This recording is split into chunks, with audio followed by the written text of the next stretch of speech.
Кейбір адамдардың надандығына таң қаласың. Мына Теміртауда әкімшілікке қарсы шығып жатыр, иә?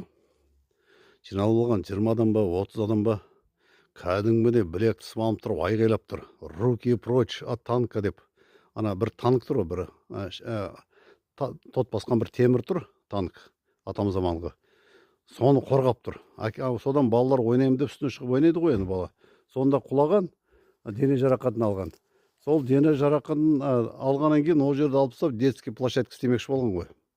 Соған қарсылық көрсетіп, немерелер айғайлап тұр. Яғни менің байқағаным көбінесе орыс ұлтынан айғайлап тұрғандардың. Кәдімгідей руки прочь от нашего танка дейді. Мен айтамын, сонда олар немене? Ана танкты Россиядан сүйреп әкелген бе? Әкесінен қалған танк бол?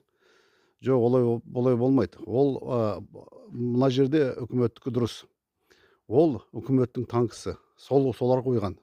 Алам десе алады, қоям десе қояды. Ал енді міне, мынадарға салсаң, мына жиналған адамдарға салсаң, мына бұрынғы союзды аңсап тұр. Немене керек?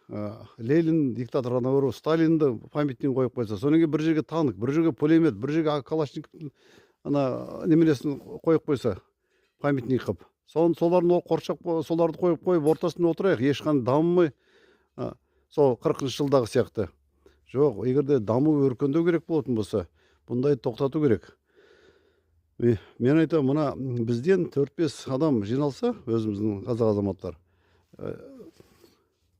митинг ашқызса, дереу қамап тастайды.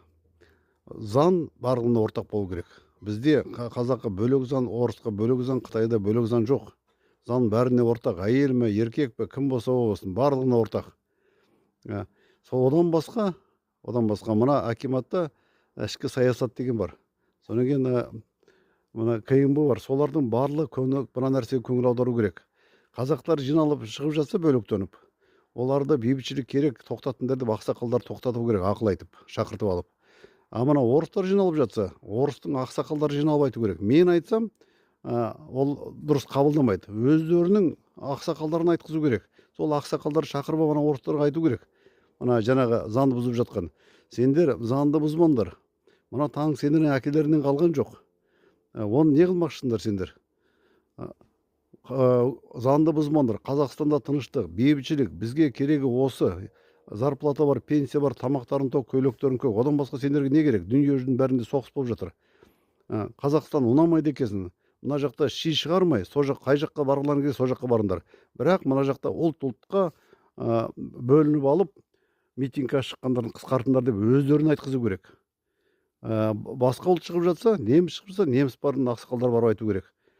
Солай халықтың өз орнына қою керек мынандай ақымақтарды. Әйтпесе жиналып алған айғайды салып тұр бұрынғы совет үкіметі сияқты.